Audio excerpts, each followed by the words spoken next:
आज हम बात करेंगे झांसी के एक ऐसे पुत्र की जो राजा तो था लेकिन कभी राजा नहीं बन पाया। वह बदनसीब पुत्र कोई और नहीं बल्कि झांसी की रानी का पुत्र दामोदर राव था, क्योंकि अंग्रेजों के कानून के मुताबिक दामोदर राव को झांसी का राजा नहीं माना गया। दामोदर राव का जन्म 15 नवंबर 1849 को हुआ था। 3 महीने की उम्र में दामोदर राव को झांसी की रानी ने गोद लिया था, लेकिन गोद लेने की प्रथा पूर्ण होने से पहले ही गंगाधर राव का निधन हो गया। झांसी के उत्तराधिकारी के लिए अपने चचेरे भाई के बेटे आनंद राव को गोद लिया, जिसका नाम उन्होंने दामोदर राव रखा था और इसके नाम ब्रिटिश गवर्नमेंट को एक पत्र के माध्यम से दी। नवंबर 1853 में महाराज की मृत्यु के पश्चात ब्रिटिश ईस्ट इंडिया कंपनी ने गवर्नर जनरल लॉर्ड डलहौजी के अधीन डॉक्ट्रिन ऑफ लैप्स कानून लागू किया, जिसके मुताबिक दामोदर राव उर्फ आनंद राव के सिंहासन के दावे को खारिज कर दिया गया और साथ ही रानी लक्ष्मीबाई को 60,000 रुपए वार्षिक पेंशन देने के साथ महल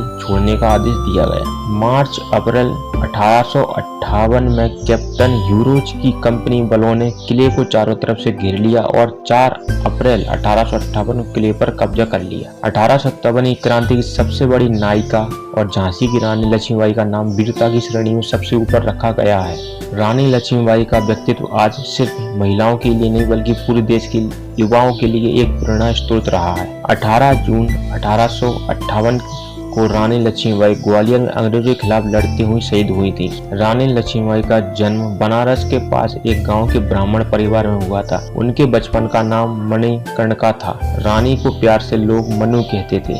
मनु जब 4 साल की थी उनकी मां का निधन हो गया और उनकी शिक्षा और शास्त्र का ज्ञान उन्होंने यहीं से प्राप्त किया था। ग्वालियर में अंग्रेजों के साथ युद्ध करते हुए रानी लक्ष्मीबाई की मौत गोली लगने से हुई थी, मगर एक गोली किसकी थी इस पर भी थोड़ा विवाद है। अंग्रेजों के इतिहास की माने तो रानी लक्ष्मीबाई की मौत कैप्टन ह्यूरोज की तलवार से हुई थी, लेकिन कुछ इतिहासकारों का मत है कि उनकी मौत ब्रिटिश सैनिक की गोली से हुई थी। हालांकि ये केवल मत ही है। ग्वालियर किले में एक अमरचंद्र भाटिया नाम का व्यक्ति था जिन्होंने रानी की मदद की थी। 1858 में सिंधिया राजवंश के खंचासी अमरचंद्र भाटिया का नाम उन अमर शहीदों में लिया जाता है जिन्होंने अपनी जान की परवाह न करते हुए भी रानी की मदद की। इतिहासकार बताते हैं कि अमरचंद्र भाटिया ने सबसे बगावत करते हुए सिंधिया राजकोष का धन रानी की मदद के लिए दिया था, जिसके कारण उनके ऊपर अंग्रेज द्वारा मुकदमा भी चलाया गया और उन्हें एक पेड़ पर लटकाकर फांसी दी गई। शहर के सराफा बाजार में स्थित